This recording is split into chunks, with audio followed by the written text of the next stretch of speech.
Nesse vídeo, nós iremos entrar, como eu havia falado no vídeo anterior, na evolução histórica do direito da flora, da preocupação, da tutela jurídica da flora como um todo. Então, a partir do quadro, aí da imagem, nós podemos. Esse quadro ele representa o descobrimento do Brasil, é uma obra de Oscar Pereira da Silva, elaborado aí no ano de 1904. Então, exatamente a partir do descobrimento do Brasil e até antes, né? Assim, o que aconteceu, né? Quais são as repercussões no tocante aí à proteção da flora, que é objeto aí da disciplina. Então, esse é um marco significativo, que é exatamente o marco da colonização, quando Portugal chegou ao Brasil e tomou posse, entre aspas, da terra que encontrou. E aí, evidentemente, que não só tomou posse, mas buscou aí a sua ocupação com a aquisição também de recursos, de divisas, dentre os quais nós podemos observar a exploração da flora existente no cenário primitivo nacional. Então, nós temos aí no período de 1446 até 1916, entrou em vigor, vamos assim dizer, e foi revogado efetivamente, ordenações do Reino de Portugal que vigiram, ou seja, que valeram efetivamente para o Brasil. As ordenações afonsinas, no primeiro período, de 1446 a 1514, e as ordenações manuelinas, de 1514 a 1595, e as ordenações, as últimas que nós tivemos aí como pressuposto normativo são as Filipinas, de 1595 até 1916. Pois bem, então essas três ordenações são situações imperiais, evidentemente, que tomaram pé da situação em termos de controle normativo da colônia. No caso, a colônia era o Brasil.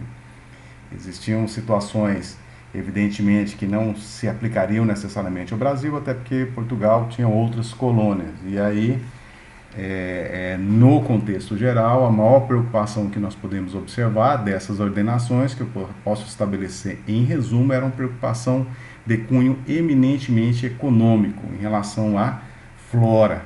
Isso perdurou até o início da República, até porque o último ato normativo, que foi as ordenações filipinas, ela deixou de vingar no Brasil, vamos assim dizer, a partir do momento que entrou em vigor em janeiro de 1917 o primeiro Código Civil, que é o Código de 1916.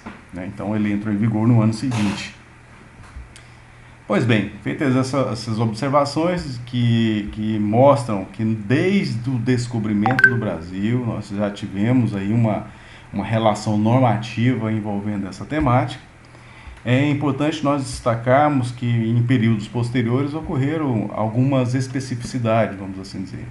Em 12 de dezembro de 1605, nós tivemos aí a primeira lei florestal, que estabelecia a proteção do pau-brasil, cujo corte só se daria por meio de licença, sujeito a pena de morte e confisco em caso de violação. Então nós observamos que a pena era a pena capital, efetivamente, com destaque para aquilo que eu afirmei agora há pouco, que era exatamente a preocupação da corte não era necessariamente com a proteção da flora. Então, a questão que preponderava ali naquele momento era a preocupação com o valor, com a repercussão financeira, econômica aí da flora. Em uma das espécies objeto de atenção normativa foi essa, né, que é o pau-brasil, que deu o indicativo do nome aí do país atualmente. Né?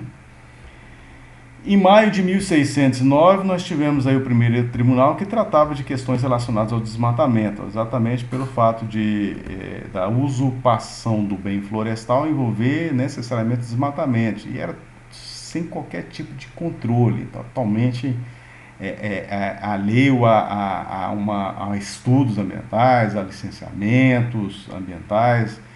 A ocorrência do desmatamento era algo bastante perceptível naquele momento, ao ponto de exigir-se normativa que possibilitou, inclusive, a instituição de um tribunal que julgaria matérias desta ordem. Já o alvará de 9 de julho de 1760 estabelece normativas de proteção dos manguezais nas capitanias do Rio de Janeiro, Pernambuco, Santos e Ceará. Não envolve manguezais no Brasil todo, evidentemente, que manguezal ele prepondera na região litorânea, mas nós já observamos aí um indicativo de intenção da proteção realmente dos manguezais. E no fundo aí nós observamos também que a questão não era tão somente de proteção com a preocupação com a biodiversidade, com aquilo que estava acontecendo com a biodiversidade, mas em especial com aquilo que tem relação com a existência do próprio manguezal, que sobrevive em decorrência do manguezal, que era a exploração de produtos marinhos ali, camarão, etc., peixe. Então são situações aí que o pano de fundo era exatamente uma preocupação econômica. Nós temos aí também, no dia 8 de maio de 1773, a Carta Régia ordenando a conservação das matas. Aí, ao fundo, nós observamos exatamente que tinha aí um indicativo, um princípio de preocupação efetiva com a proteção aí dos recursos da flora nacional. Então, esse documento é um documento que mostra aquilo que ocorrerá tão somente aí 2 séculos depois, que é no século XX, em que nós observamos o primeiro Código Florestal brasileiro. Mas já é um indicativo daquilo que viria muito tardiamente. Um ponto que eu deixei de abordar aqui na norma anterior, nesse alvará, é que manguezal hoje é considerado como área de preservação permanente.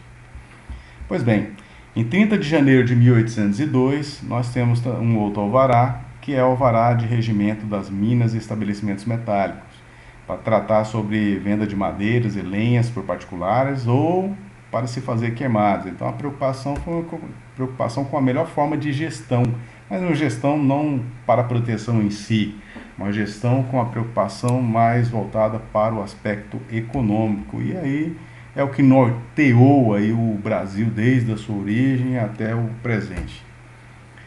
Aí na imagem nós observamos que o quadro de Pedro Américo de Figueiredo e Melo, do ano de 1888, que é denominado, mais conhecido como o Grito da Independência. Ela está lá no Museu do Ipiranga, em São Paulo. Eu pude ver esse quadro pessoalmente, mas o que nós podemos antever dessa imagem é exatamente o córrego do Ipiranga, né, que no caso a região amazônica chama Igarapé. O córrego do Ipiranga corre na parte inferior ali, totalmente contaminado, mas na parte inferior ali do Museu do Ipiranga, na parte de baixo, e hoje totalmente ocupado com adensamento populacional na cidade de São Paulo. E a imagem já mostra o que se avizinhava, com a supressão da vegetação existente na região, com a intervenção antrópica para qualquer finalidade.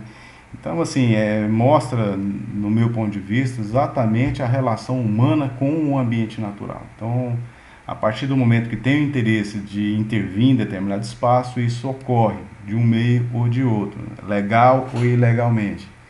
Então, é bem representativo que em todo estágio evolutivo, normativo do Brasil, nós observamos aí uma alteração da relação homem-ambiente natural.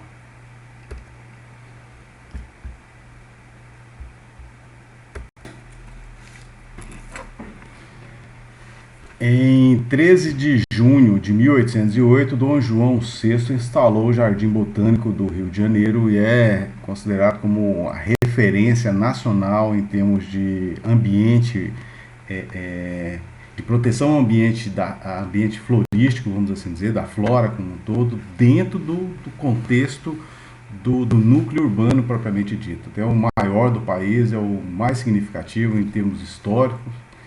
Então, esse Esse foi um marco na proteção efetiva aí do ambiente florístico no âmbito nacional.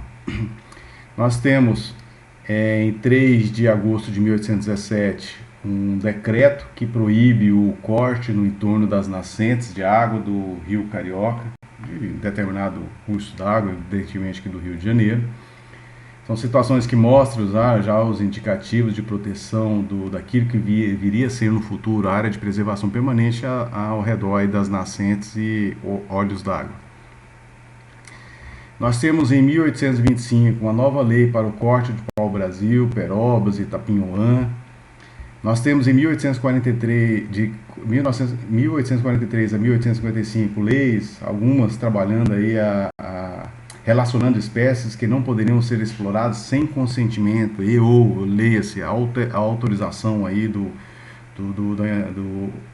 poder público como um todo. São situações que nós conhecemos vulgarmente como madeira de lei, ou seja, é aquela espécie da flora que foi objeto de proteção formal mesmo, por norma. Então é conhecido como madeira de lei exatamente por isso. Em razão da sua importância não ecológica, sua importância econômica. Isso que tem que ser destacado. Dentre as quais, aí que dá origem ao Brasil, nós temos essa espécie da flora, que tem como nome técnico Caesa alpinea echinata. Tá? A imagem ela é muito frondosa, tem informações técnicas que pode atingir até 30 metros. É uma espécie bem significativa no âmbito aí, em especial do litoral brasileiro, no bioma Mata Atlântica, cada vez mais degradado aí pelo homem, né, vamos assim dizer, no homem nacional. Ok. Em 23 de janeiro de 1934, nós temos o primeiro Código Florestal Brasileiro, que foi incorporado por meio do Decreto Federal 23.793. Esse Código Florestal usou esse nome, essa nomenclatura mesmo, então está lá no seu texto.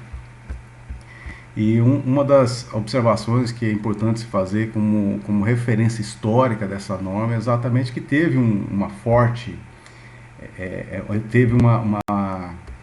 teve como destaque exatamente aquilo que se vislumbrava naquele momento histórico, que era a forte expansão cafeeira, em que as florestas ficavam mais distantes, dificultando ou encarecendo o transporte de lenha para a produção, em especial aí da atividade industrial do Brasil naquele momento histórico. Então a expansão cafeeira estava sendo observada como obstáculo, razão pela qual o Código Florestal buscou orientar, buscou controlar, melhor dizendo, a forma como estava ocorrendo a supressão da vegetação.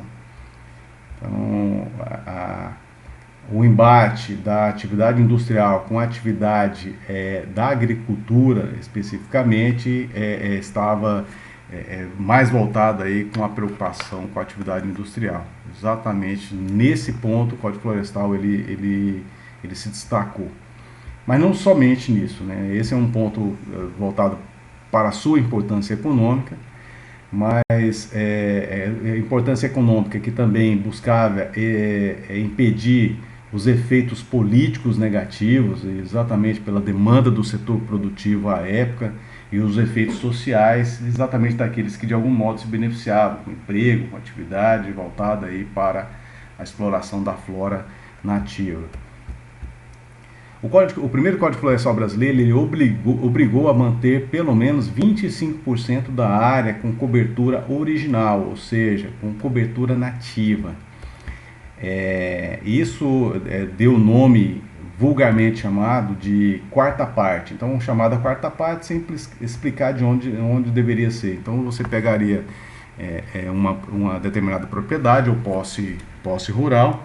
Dentro daquele contexto, você divide ela em partes, né? Então, aquela área que deveria ser objeto de proteção não era explicado. O poder público em si ele não orientava onde que deveria ser, não se preocupava, por exemplo, se a quarta parte de uma propriedade tinha que ser ligada com a quarta parte de outras propriedades, naquilo que hoje nós sabemos da importância que é o fluxo gênico da fauna e da flora em corredores ecológicos, então era aleatório. Então, a partir do momento que se conseguia demonstrar que havia o cumprimento desses 20%, estaria cumprindo a norma e aí não teria muita discussão a ser feita, pelo menos nesse período, né?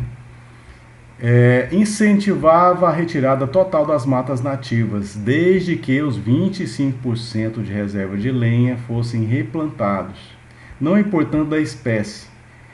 Garantia de produção de madeira para lenha e carvão. Esse era o pressuposto principal ali. Então, não havia restrição, com exceção dessa situação que exigiria aí o replantio de espécies, mas exatamente para atender uma demanda econômica específica.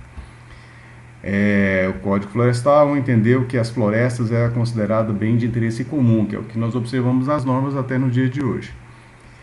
Estabeleceu limitações ao direito de propriedade. Até então, o direito de propriedade era tido como ilimitado, razão pela qual o proprietário podia fazer o que bem entendesse. E aí nós começamos a observar algumas restrições do exercício do direito de propriedade, o que já vem pontuado desde o Código Civil de 1916, tratando de algumas particularidades no sentido de informar que o direito de propriedade imobiliária não era tão absoluto como se imaginava, como deveria ser. E aí o Código Florestal reforçou de forma tímida, mas colocou aí algumas situações que caracterizariam uma limitação ao exercício do direito de propriedade.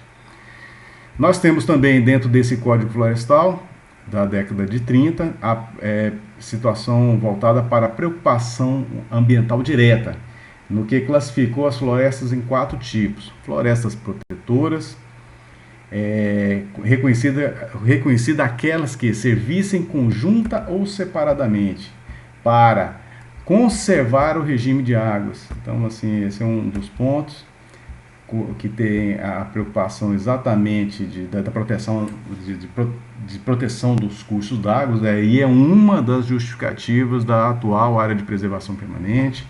Evitar a erosão de agentes naturais, de novo, a APP também é um dos pontos que se justifica, a APP ripária ou dos cursos d'água.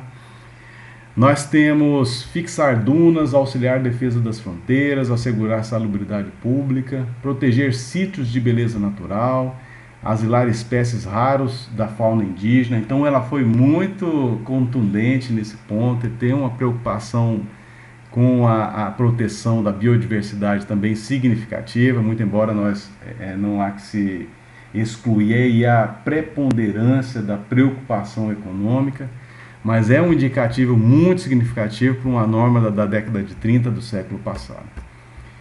Estabeleceu também como forma de floresta as remanescentes, que formam parques ou assemelhados, e as florestas modelos, que são as artificiais constituídas apenas por uma ou por limitado número de essências florestais, indígenas, exóticas, cuja disseminação convenha fazer-se na região. Então são situações essas que preponderam e justificariam até o plantio de monocultura da flora, espécie florestal, que poderia caracterizar como esse tipo de atividade econômica dentro do ambiente rural. E floresta de rendimento, que são o resto, né? O que sobra são as florestas consideradas como de rendimento. Então nós observamos aqui alguns indicativos dentro do Código Florestal da década de 30 do século passado, voltado para uma preocupação também em relação à proteção dos recursos florísticos.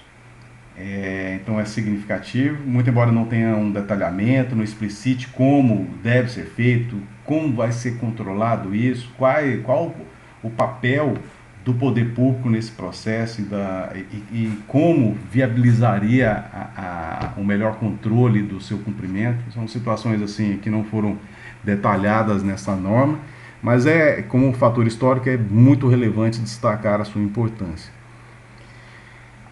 Nós temos posterior aí o Estatuto da Terra, que é a Lei Federal 4.504 de 1964, está em vigor até hoje, estabelece normas de efetiva utilização do ambiente da propriedade, posse, no ambiente rural como um todo. Então tem situações relacionadas à possibilidade do que fazer dentro daquele ambiente, evidentemente que não poderia negligenciar o uso dos recursos da flora.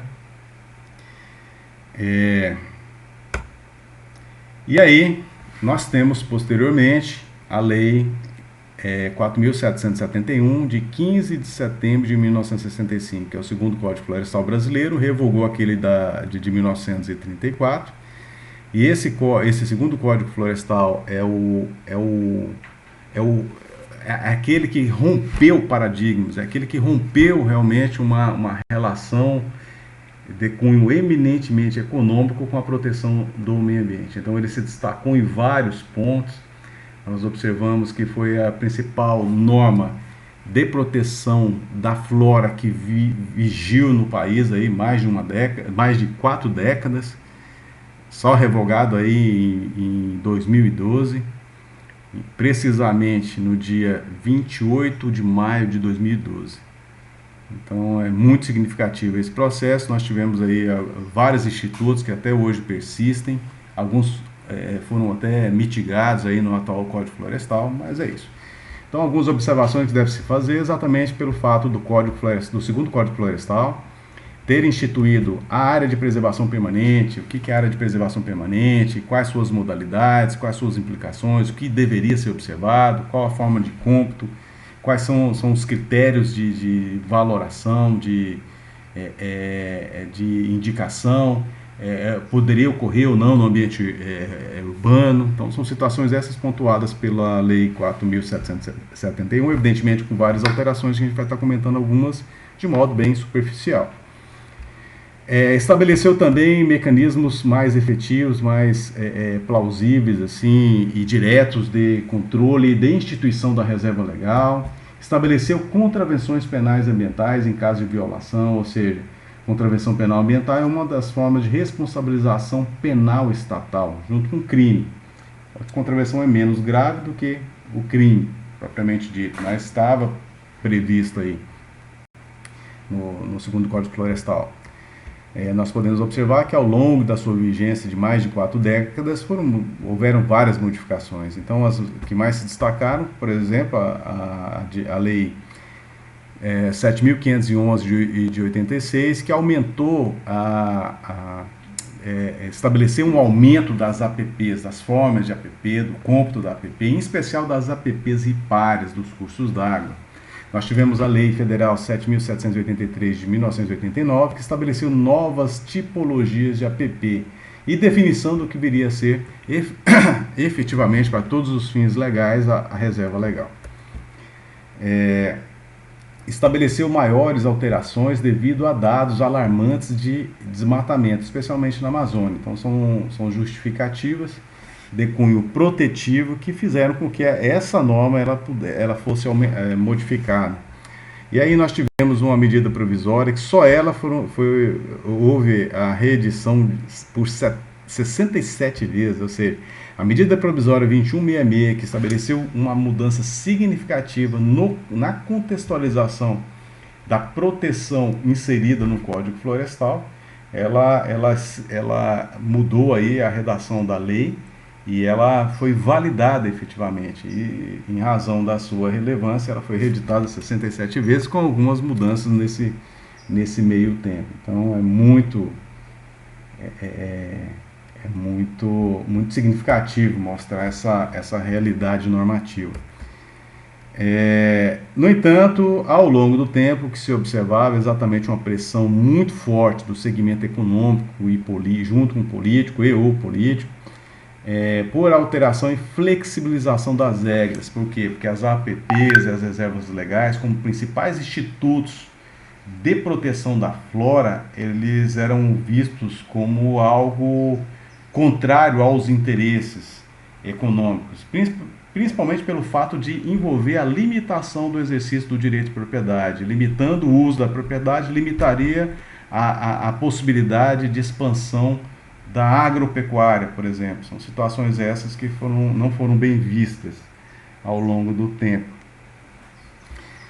Aí nós temos a resolução 3545 do Banco Central, que estabelece a liberação de crédito agropecuário após regularização ambiental, e decreto 6.514 como pressuposto ou melhor, pressupostos para as discussões relacionadas à alteração e flexibilização dessa norma. Então, a partir do momento que para crédito imobiliário exigia-se uma regularização ambiental, dentre os pontos, nós podemos destacar a recuperação de área degradada em área de preservação permanente, ou mesmo recomposição da vegetação em área de reserva legal degradada, junto com a imposição de multas, de apreensão, de embargos da atividade, previstas aí no Decreto Federal 6.514, que é o que regulamenta a lei dos crimes ambientais. São situações essas que impulsionaram a discussão muito forte em relação à modificação do Código Florestal. Então, esse foi o processo.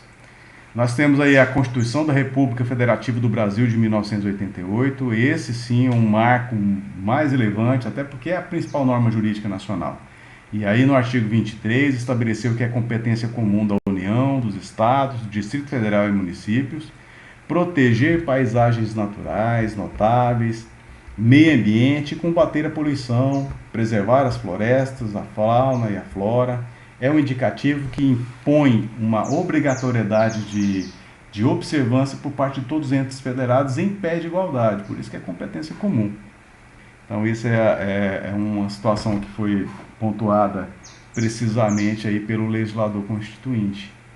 Nós temos no artigo 24 a competência legislativa da União, dos Estados, do Distrito Federal, e aí não podemos esquecer do município também, que aí tem o artigo 30, inciso 1º e 2º da Constituição, que fala também da possibilidade do município legislar sobre, de modo complementar e no interesse local, sobre florestas, conservação da natureza, defesa do solo e recursos naturais, proteção do meio ambiente e controle da poluição, proteger o patrimônio paisagístico, estabelecer a responsabilidade por dano ao meio ambiente. Então, em face dessas questões é que nós podemos observar exatamente a competência legislativa que tem todos os entes federados em trabalhar questões relacionadas à proteção da flora nacional, seja no âmbito local, pelo município, seja no âmbito estadual, pelo Estado membro, ou mesmo Distrito Federal, seja no âmbito nacional pela União. E nós já temos normas. Então, em nível federal, nós temos o Código Florestal, Lei de Unidade de Conservação, Lei de Gestão de Florestas Públicas, dentre outras. No âmbito do Estado de Roraima, nós temos a Lei de Política Estadual do Meio Ambiente. No âmbito do município, dando o exemplo da capital, nós temos a Lei de Proteção do Meio Ambiente como um todo. Então, existem algumas particularidades em outros estados que têm norma específica trabalhando aí a matéria florestal ou flora, propriamente dita. Mas fica aí essa mensagem que a própria Constituição exigiu aí que houvesse essa observância. E aí nós temos o artigo 225 da Constituição, que informa todos terem o direito ao meio ambiente ecologicamente equilibrado, bem de uso comum do povo e essencial à sadia qualidade de vida, impondo-se ao poder público e à coletividade o dever de defendê-lo e preservá-lo para as presentes e futuras gerações.